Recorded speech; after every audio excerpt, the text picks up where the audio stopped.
Hello दोस्तों, जय हिंद। आज हम लोग देखेंगे कि जो मानचित्र है, मानचित्र के कौन कौन से ऐसे घटक हैं या फैक्टर हैं जो कि अगर मानचित्र में वो चीज़ शामिल नहीं रहेगा तो मानचित्र जो है अधूरा है, या कह सकते हैं मानचित्र जो है अनडिफाइंड है, जिसको किसी को अगर आपको बताना होगा तो ये क्लियर नहीं होगा। तो वो देखिए देखिए 3 फैक्टर होते हैं मानचित्र के। दिशा होता है, दूरी होता है और प्रतीक। दिशा, दूरी और प्रतीक। प्रतीक का मतलब ये है कि आप अगर मान लीजिए रोड है तो रोड का प्रतीक क्या हो सकता है ना। अगर रेलवे ट्रैक है तो रेलवे ट्रैक का प्रतीक क्या हो सकता है, नदी है तो नदी का प्रतीक क्या हो सकता है, ये हो गया प्रतीक। और आपका जो दूरी है, दूरी का मतलब कि जैसे मान लीजिए कि आपको दिखाना है किसी मैप पे कि कोई रिवर 500 किलोमीटर आपको क्या करती है, वो ट्रेवल करती है, या 500 किलोमीटर तक उसका फ्लो है। ठीक है, तो 500 मीटर, अगर 500 किलोमीटर आप दिखाएंगे तो काफ़ी बड़ा हो जाएगा, तो इसलिए हम मान लेते हैं कि जो आपका 100 किलोमीटर है वो 1 सेंटीमीटर के बराबर है ना। तो इसको हम लोग क्या क्या बोलते हैं, इसको बोलते हैं हम लोग दूरी। ये कौन सी दूरी है जो हमने लेट कर लिया है ना। इसको मान लीजिए कि देखिए 3 फैक्टर होते हैं। 3 फैक्टर, पहला होता है आपका दूरी, और दूसरा होता है दिशा, दूसरा होता है दिशा, अगला होता है प्रतीक। अगला क्या होता है दोस्तों, प्रतीक। अगला होता है प्रतीक। अब देखिए दूरी का मतलब होता है क्या, जैसे मान लीजिए कोई 500 किलोमीटर मैंने बताया जैसा, तो 500 किलोमीटर दे रखा है, तो 500 किलोमीटर को हम अगर लेट कर लेंगे तो लेट लिखेंगे, या माना कि 100 kilometre is equal to 1 centimetre, तो इसको हम मान लिए हो गया आपका दूरी। अब दिशा की बात आती है तो दिशा मान लेंगे, मानना नहीं है दिशा, बल्कि तो वो रहता ही है ना।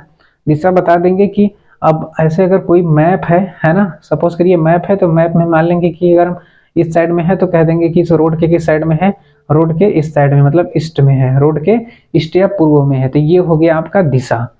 अगर बात करें प्रतीक, जैसे मान लीजिए प्रतीक अगर ओम लिखा है तो इसका मतलब मंदिर होगा, है ना।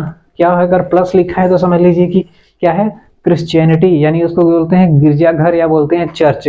मान लीजिए अगर कोई ऐसे बना हुआ है ना, कोई ऐसे बना हुआ है, यहाँ पे लिखा है ओम, तो इसका मतलब क्या हो गया दोस्तों, इसका मतलब कि ये मंदिर होगा। क्या होगा, ये मंदिर होगा।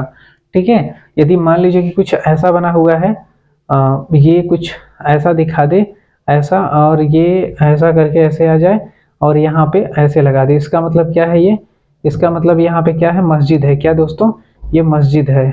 ठीक है, और इसके बाद अगर आपका मान लीजिए कि यहाँ पे प्लस आ जाए, ऐसे, है ना, अगर ऐसे आ जाए प्लस, तो यहाँ पे क्या समझेंगे हम लोग, ये समझेंगे हम लोग क्या है दोस्तों, प्लस का मतलब समझ रहे हैं, क्रिश्चियनिटी का साइन। क्रिश्चियनिटी का साइन जो है, मैं प्लस बोल रहा हूँ, लेकिन वो अंडरस्टैंडिंग के लिए खाली आपके। अब ये जो है आपका, इसको बोलते हैं हम लोग कि यहाँ पे क्या है, ये ईसाई धर्म, क्या बोल सकते हैं, गिरजाघर। गिरजाघर बोल सकते हैं, या फिर बोल सकते हैं इसको हम लोग क्रिश्चियनिटी सिंबल, समझ रहे हैं। तो ये होता है, जैसे मान लीजिए अगर हमको दिखाना है रोड का, तो रोड का हम लोग सिंपल ऐसे दिखाएंगे कि ये रोड है। क्या दोस्तों, ये रोड है। लेकिन अगर हमको दिखाना होगा कि नहीं कच्ची रोड है, तो क्या करेंगे, कच्ची रोड के लिए हम लोग डैश डैश ऐसे दिखाते हैं, डैश डैश डैश। कच्ची रोड क्या होती है, जगह से टूटी होती है, इसलिए इसको भी हम लोग क्या करते हैं, जगह से तोड़ देंगे। ये क्या हो गया, ये तो धार्मिक चीजें हो गई, धार्मिक स्थल कह सकते हैं, धार्मिक स्थल हो गया, है ना। और ये हो गया आपका रोड। क्या हो गया दोस्तों, रोड हो गया। तो ये हो गया आपका सिंबल। जैसे मान लीजिए अगर रिवर है तो रिवर ऐसे दिखाएंगे कि ये रिवर फ्लो हो रही है। मान लीजिए अगर रेलवे ट्रैक दिखानी है तो रेलवे ट्रैक को ऐसे करेंगे, दिखाई दे रहा होगा आपको, दिखाई नहीं दे रहा है। जैसे मान लीजिए कि रिवर हो गया, तो रिवर को दिखाने के लिए हम लोग क्या करेंगे दोस्तों, तो ऐसे दिखाएंगे, रिवर हो गया। रेलवे ट्रैक हो गया, तो रेलवे ट्रैक में क्या करिए कि आप ऐसे लगा करके ऐसे ऐसे थोड़ा सा बढ़ा के चढ़ा के दिखा दीजिए, है ना। इसको बोलते हैं हम लोग क्या, इसको बोलते हैं रेलवे ट्रैक है, ये रिवर है, ये रोड है, ये कच्ची रोड है।